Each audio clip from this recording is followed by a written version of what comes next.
6 chilling horror stories that happened in real life. Number 1. The Strack family murder-suicide.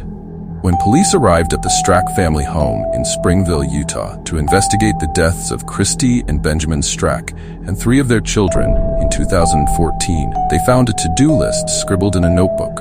With notes on feeding the pets and finding someone to watch the house, it read like the Stracks were getting ready to go on vacation. But the dozens of pills and empty flu and cold medicine bottles littered around the home made it clear they hadn't gone anywhere. All 5 family members had ingested a fatal mixture of drugs in an apparent murder-suicide. What led to the tragic deaths turned out to be more bizarre than investigators could have imagined. It dates back all the way to July 1984, when a man named Dan Lafferty killed his sister-in-law and her baby, a murder he says was directed by God. Though Christy Strack was just a child when the murders happened, she became obsessed with Lafferty as an adult. She and Benjamin visited him often, and Lafferty even claims he and Christy were in love. The Strack couple eventually pulled their kids out of school to homeschool them, and became increasingly obsessed with the idea of a looming apocalypse, speaking frequently to family and friends about leaving this world and its evils. There was no note left behind, though police did find a letter from one of the sons to his best friend, bequeathing him some of his possessions. Number 2. The Washington Phone Stalker. The Washington Phone Stalker case involved a mysterious individual who terrorized multiple residents of Washington through creepy and unsettling phone calls. This stalker had an alarming level of personal knowledge about the victims, including where they lived and their daily routines, and would issue chilling threats, causing immense fear for their safety. What made the case even more unnerving was that the stalker seemed to be able to see what the victims were doing, even within the privacy of their own homes. Some victims reported that the stalker described their clothing or actions in real time during the calls. Despite multiple efforts, police investigations initially hit a dead end, as the stalker's methods left little trace. The incident led to widespread panic in Washington, with residents deeply concerned about privacy invasion. Over time, however, the phone calls mysteriously stopped, leaving the identity of the stalker and the motive behind the harassment as unresolved questions. The case remains an eerie and unsolved mystery. Number 3. The New Jersey Watcher. When Derek and Maria Broaddus purchased a 6-bedroom house in Westfield, New Jersey in 2014, they thought it was a dream home. 3 days after they closed, that dream turned into a nightmare when they received a letter from someone who called himself the Watcher. The letter read, "My grandfather watched the house in the 1920s, and my father watched it in the 1960s. It is now my time." It was the first in an increasingly terrifying series of letters.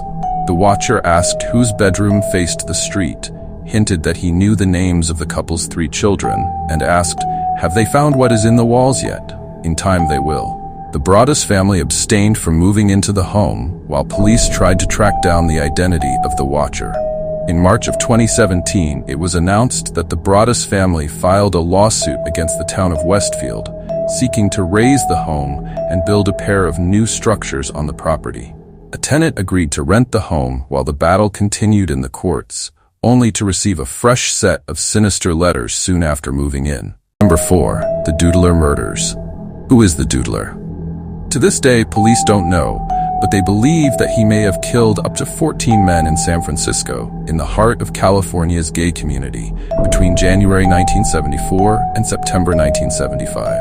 The Doodler met his victims in bars and restaurants and sketched them on cocktail napkins before going home with them and stabbing them to death.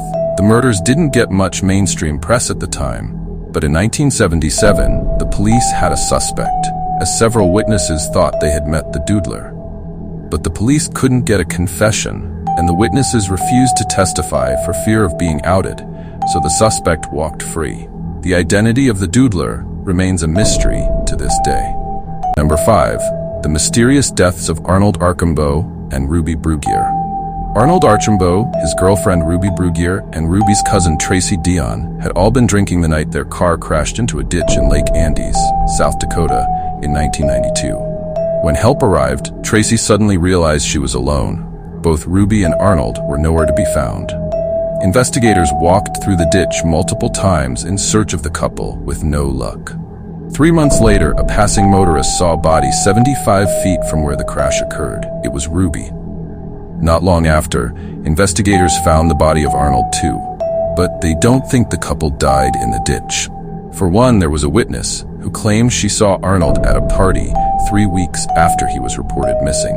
Ruby and Arnold's bodies also appeared to be in different stages of decomposition. The coroner concluded that both died of exposure, but neither investigators nor the victims' families are convinced. Were Arnold and Ruby victims of foul play? What really happened on the night of that car crash? Number 6. Gage Park Stabbings.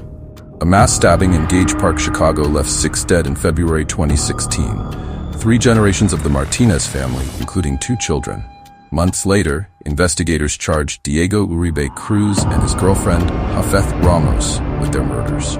It's believed that Cruz, a relative of the family, came to the home that day intending to rob it before his crime took a horrifying turn. He stabbed his victims dozens of times. Police said it took them 16 hours to go over the crime scene, and that it was one of the most gruesome crimes they'd ever seen in their careers. Cruz and Ramos are both charged with 6 counts of first-degree murder.